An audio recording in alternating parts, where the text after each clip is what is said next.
गणिताय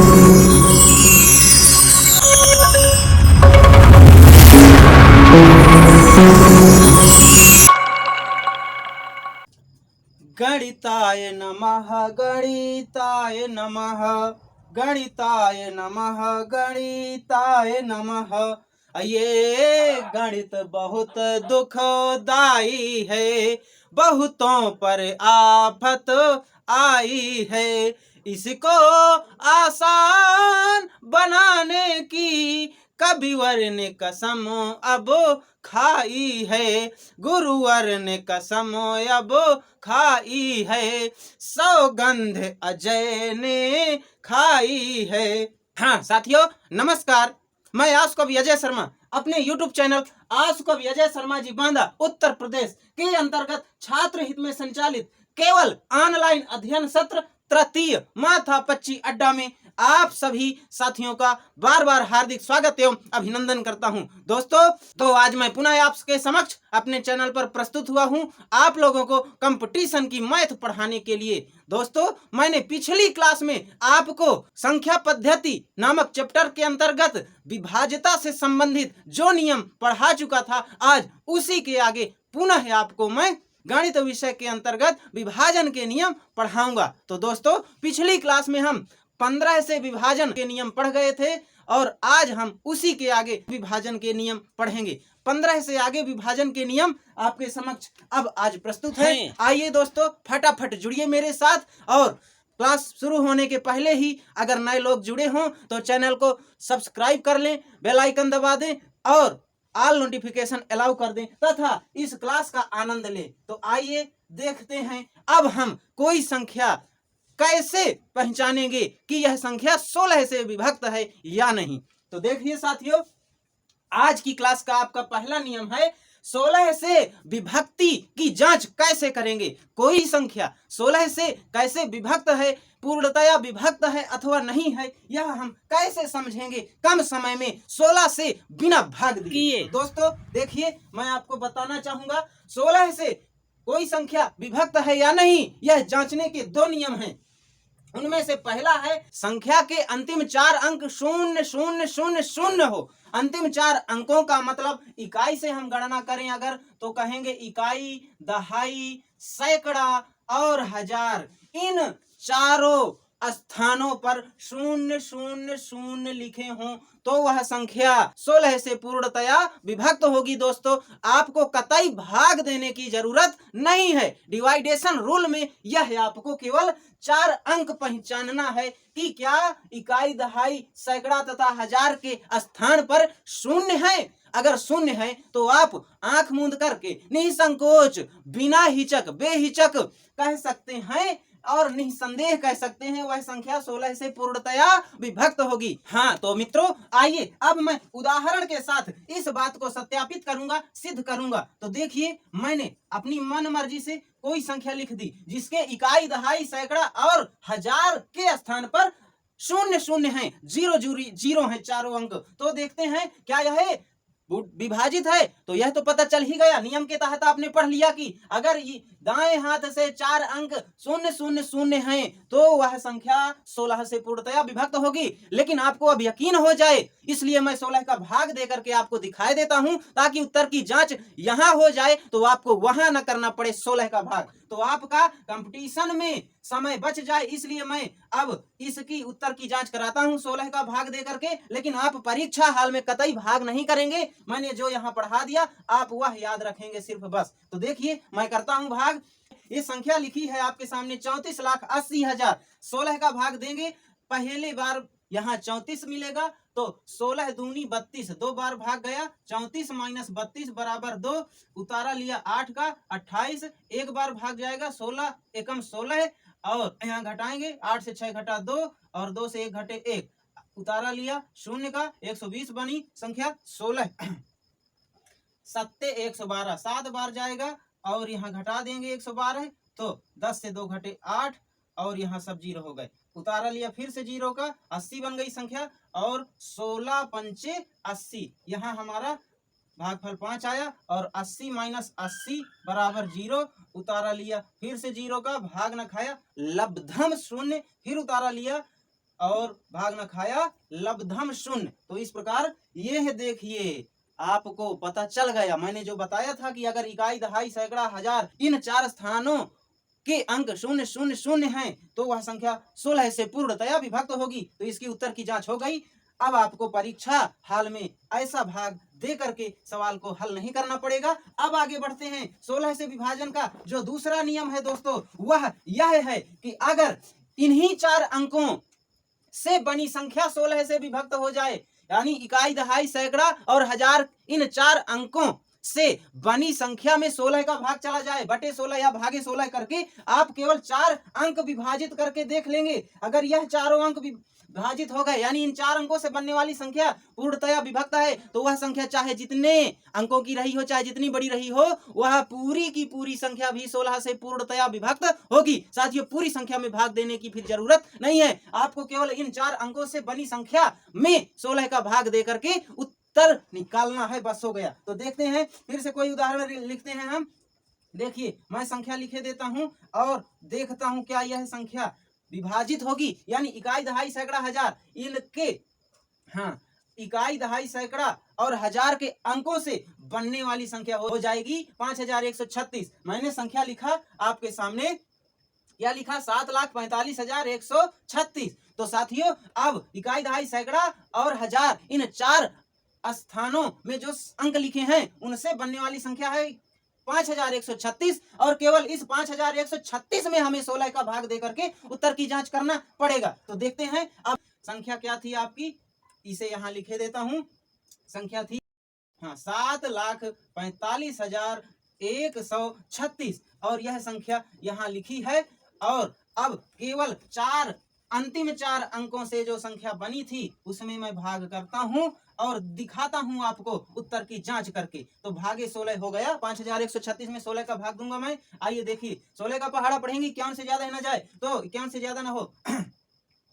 16 चौको 64 ज्यादा होता है, 16 तिया 48, 3 बार भाग जाएगा, 51 माइनस 48 बराबर 3।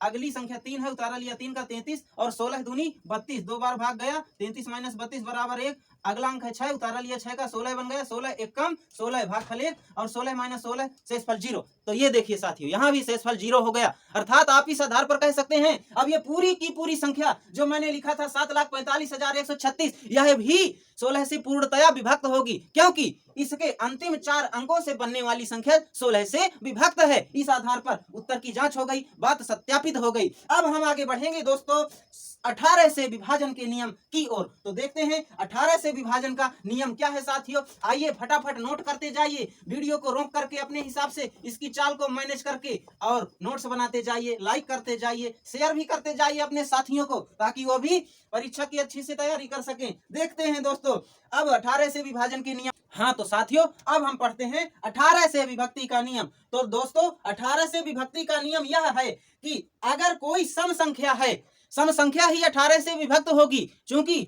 सम संख्या है 18 स्वयं, तो किसी भी सम संख्या के पहाड़ा में भी सभी संख्याएं सम संख्याएं ही आती हैं। तो सम संख्या के अंकों का योग भागे 9, अर्थात सभी सम संख्याएं रहेंगी, और सम संख्या के जितने भी अंकों की वह संख्या है उन सभी अंकों का योग अगर क्या हो 9 से विभक्त हो जाए, भागे 9, सम संख्या के सभी अंकों का योग भागे 9 या बटे 9। और इस प्रकार अगर यह योगफल 9 से विभक्त हो जाता है तो वह पूरी संख्या चाहे जितनी बड़ी, चाहे जितने अंकों की रही हो, 18 से भी पूर्णतया विभक्त होगी। तो दोस्तों अब उदाहरण के माध्यम से आपको समझाना चाहूंगा, उदाहरण पेश करता हूं आपके सामने। संख्या मैं लिखता हूं कोई भी, मैंने संख्या लिख दिया 8658। साथियों अब देखते हैं इसके उत्तर की जांच करते हैं। तो पहले अंकों का योग करेंगे, क्या इसके अंकों का योग 9 से विभक्त है? तो देखते हैं दोस्तों, 8 6 14 है, 5 19 और 8 बराबर कितना बना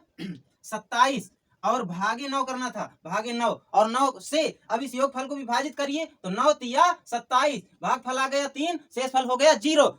तो दोस्तों यहाँ तो योगफल 9 से विभक्त हो गया। तो इस प्रकार हम कह सकते हैं कि अब यह संख्या 18 से भी पूर्णतया विभक्त होगी। और अब यह संख्या 18 से विभक्त है या नहीं, इसका यकीन दिलाने के लिए मैं अब 18 से भी भाग दे करके आपके सामने इस बात को प्रमाणित किए देता हूं, ताकि आपको परीक्षा हाल में भाग न देना पड़े इतनी बड़ी संख्या में, वरना भाग देते समय बहुत समय लगता है और आपको समय बचाना होता है परीक्षा के दौरान। तो देखिए दोस्तों, मैं इसके उत्तर की जांच कराता हूं इस संख्या में भी 18 का भाग दे करके।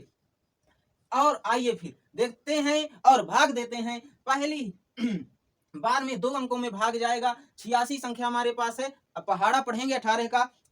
18 चौको 72 और 4 बार ही भाग जाएगा। 18 पंचे 90 ज्यादा हो जाएगा। 86 माइनस 72, 6 में 2 घटे 4, 8 से 7 घटे 1, 14 बचे। शेषफल अगला अंक 5 उतार लेंगे ऊपर से, संख्या बनी 145 और 18 का पहाड़ा फिर से पढ़ेंगे।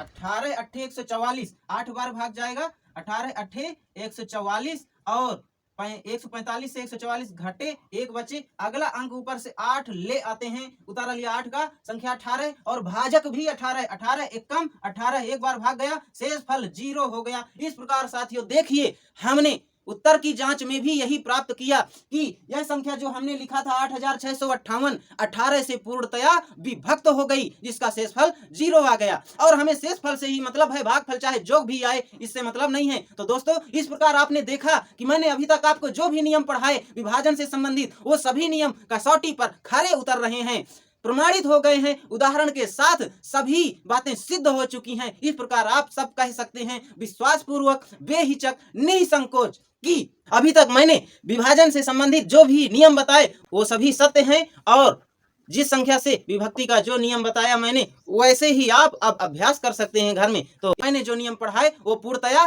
कसौटी पर खरे उतर रहे हैं। इसलिए आप अब इन्हीं नियमों पर भरोसा करते हुए अपनी कंपटीशन की परीक्षा में अगर विभाजन का कोई प्रश्न आपको दिखता है तो इन्हीं नियमों का प्रयोग करते हुए कम समय में अपना उत्तर प्राप्त कर लेंगे। इस प्रकार साथियों, आज यह विभाजन से संबंधित मेरी अंतिम क्लास थी। आज तक की कॉम्पिटिटिव एग्जाम्स में, आज तक की सभी प्रतियोगी परीक्षाओं में जहां तक भी अगर कोई विभाजन का प्रश्न आया है तो 18 से ऊपर नहीं आया। इसलिए हम भी 18 तक ही विभाजन से संबंधित बात करेंगे, क्योंकि इससे इतर हमें नहीं पढ़ना जो परीक्षा में कतई न पूछा जाए, जिसका हम कतई प्रयोग न कर सकें। तो हमें अभी मूल चीजें पढ़नी है जो हमारे परीक्षा को दृष्टिगत रखते हुए अत्यंत आवश्यक हैं, नितांत आवश्यक हैं। तो साथियों, आज की क्लास यहीं तक सीमित रहेगी। यह संख्या पद्धति चैप्टर के अंतर्गत विभाजन से संबंधित नियमों पर आधारित अंतिम क्लास थी मेरी। और अब हम अगली क्लास में आपसे मिलेंगे किसी नए टॉपिक और नए प्रकरण के साथ। तो दोस्तों, आपने मेरे साथ पढ़ा, अभी तक समय दिया, इसके लिए आप सबका बहुत बहुत धन्यवाद, बहुत बहुत साधुवाद। आप सब लोगों को शुरू से अंत तक वीडियो देखने के लिए बहुत बहुत धन्यवाद, बहुत बहुत साधुवाद। साथियों, अंत में जाते वक्त आपसे कहना चाहूंगा कि हाँ दोस्तों, अगर आपको वीडियो अच्छा लगा हो, क्लास पसंद आई हो और आपके समझ में आई हो तो आप वीडियो को शुरू से अंत तक देखते हुए लाइक कर देंगे ऊपर का अंगूठा दबा करके। और जो लोग चैनल पर नए हों अथवा जिन्होंने अभी तक चैनल को सब्सक्राइब नहीं किया, वो मेरे इस चैनल आर्ट्स को भी अजय शर्मा जी बांदा उत्तर प्रदेश को सब्सक्राइब कर लेंगे। बेल आइकन दबाकर ऑल नोटिफिकेशन अलाउ कर देंगे, ताकि जब भी मैं कोई वीडियो डालूं तो उसका नोटिफिकेशन सबसे पहले आपको मिले और इस प्रकार आप अच्छी से अच्छी तैयारी कर सकें। साथियों, चैनल को सब्सक्राइब करने पर आपको किसी प्रकार का चार्ज नहीं लगना, न ही आपका कोई नुकसान होना है, अपितु इससे आपका फायदा यही है कि आपको हर नोटिफिकेशन मिलता रहेगा, ताकि आप हर वीडियो देख करके उस वीडियो से अधिक लाभान्वित हो सकें। इसलिए चैनल को सब्सक्राइब करके वीडियो को लाइक अवश्य कर दीजिएगा, तथा हो सके तो अपनी फ्रेंड लिस्ट में इसे अधिक से अधिक शेयर करें। और आपको वीडियो देखने के बाद जैसा भी अनुभूत हुआ हो वैसा कमेंट लिख करके आप अवश्य बताएं। अगर आपके प्रश्न हो तो उन्हें भी आप कमेंट बॉक्स में लिखकर छोड़ें, लिखें, मैं समयानुसार आपको उनका उत्तर दूंगा। बस आज की क्लास यहीं तक सीमित रहेगी। अब मैं चलना चाहूंगा। चलने के पहले पुनः एक बार आपसे कहना चाहूंगा कि अगर आपको यह क्लास पसंद आई हो और मेरे द्वारा पढ़ाया गया सभी कंटेंट आपको अच्छी तरह से समझ में आया हो तो आप लोग ऊपर का अंगूठा दबा करके वीडियो को लाइक, कमेंट और शेयर करना बिल्कुल नहीं भूलेंगे। तो साथियों, बस फिर आज यहीं तक सीमित रहेगी क्लास। अब चलने की अनुमति दीजिए, फिर मिलेंगे अगले वीडियो में अगले टॉपिक के साथ। तब तक के लिए आप सबको मेरा प्यार भरा स्नेहिल एवं सादर नमस्कार। जय हिंद, जय भारत, वंदे भारत मातरम।